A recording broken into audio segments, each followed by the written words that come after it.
Easy recipes by নাদিয়ার আজকের পর্বে আপনাদের জন্য অসাধারণ একটি রেসিপি নিয়ে এলাম। আজকের রেসিপি কাঁঠাল পাতায় তালের পিঠা। দেশ ও দেশের বাহিরে যে যেখান থেকে আমার ভিডিওটি দেখছেন সবাইকে সালাম জানিয়ে আজকের নতুন রেসিপিটি শুরু করছি। প্রথমে আমি এখানে 3 কাপ চালের গুঁড়া নিয়ে নিচ্ছি। চালের গুঁড়ার সাথে দিয়ে দিচ্ছি 1 কাপ কোরানো নারিকেল। এখন চালের গুঁড়া ও নারিকেল খুব ভালোভাবে মিক্স করে নিব। আপনারা এখানে শুকনো অথবা ভেজা চালের গুঁড়া নিতে পারেন, কোনো সমস্যা নেই, এবং নারকেলের পরিমাণটা আপনাদের পছন্দ মতো নিতে পারেন। এখন স্বাদ মতো লবণ দিয়ে আবার কিছুটা মিক্স করে নিচ্ছি। পিঠার এই ব্যাটারে অবশ্যই লবণ ইউজ করবেন, কারণ লবণ না দিলে এই পিঠার অরিজিনাল টেস্ট আসবে না। শুকনো উপকরণগুলো খুব ভালোভাবে মিক্স করে এতে দিয়ে দিচ্ছি 1 কাপ তালের ঘন কাদ। এবার শুকনো উপকরণের সাথে তালের লিকুইডটা খুব সুন্দরভাবে মিক্স করে এতে দিয়ে দিচ্ছি স্বাদ মতো চিনি। স্বাদ মতো চিনি বলার কারণ হলো এখানে তালের লিকুইড যদি খুব বেশি মিষ্টি হয় তাহলে চিনির পরিমাণটা কম দরকার হবে। সো এখানে চিনির পরিমাণটা আমি নির্দিষ্ট করে বলছি না, তবে আমি এখানে 1 কাপের বেশি চিনি ব্যবহার করেছি। আপনারা এখানে চিনির পরিমাণ এমনভাবে নেবেন যেন পিঠার স্বাদ পুরোপুরি মিষ্টি হয়।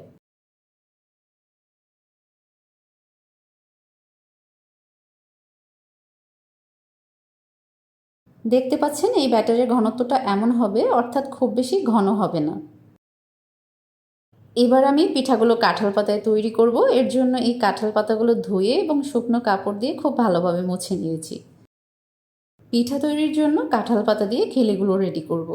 এর জন্য পাতার নিচের হালকা রঙের দিকটা ভিতরের দিকে দিব এবং উপরের গাঢ় রঙের দিকটা উপরের দিকে দিব, কারণ এভাবে হলে পিঠার উপরে একটা সুন্দর ডিজাইন তৈরি হবে পাতার রঙগুলোর জন্য। খিলিটা যেভাবে তৈরি করেছি একবার দেখলেই সুন্দরভাবে তৈরি করে নিতে পারবেন। খিলিটা তৈরির সময় নিচের দিকে কোনো ছিদ্র বা ফাঁকা রাখবেন না। খিলিটা তৈরি করে এভাবে টুথপিক দিয়ে অবশ্যই আটকে দিবেন।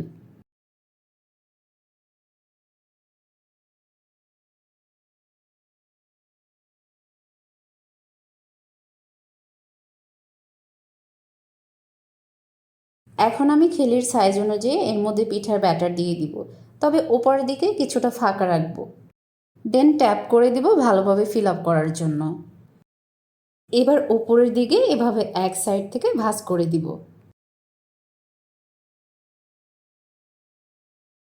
এভাবে আমি সবগুলো পিঠা রেডি করে নিলাম। এবার আমি রাইস কুকারে ভাপে দিব। রাইস কুকারে পানি দিয়ে এর মধ্যে একটি চা চামচ এভাবে দিয়ে ওপরে রাইস কুকারের ছিদ্রযুক্ত স্টিমারটি বসিয়ে এখন এর মধ্যে পিঠাগুলো দিয়ে দিব। পানির মধ্যে এভাবে চা চামচটি দিলে পানিটা ফুলে উপচে বাহিরে আসবে না।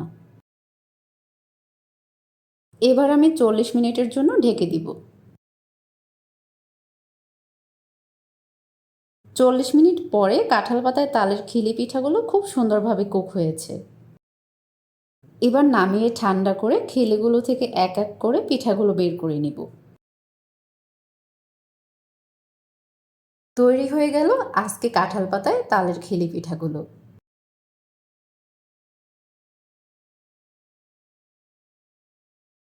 দেখতে পাচ্ছেন কতটা পারফেক্টভাবে কুক হয়েছে।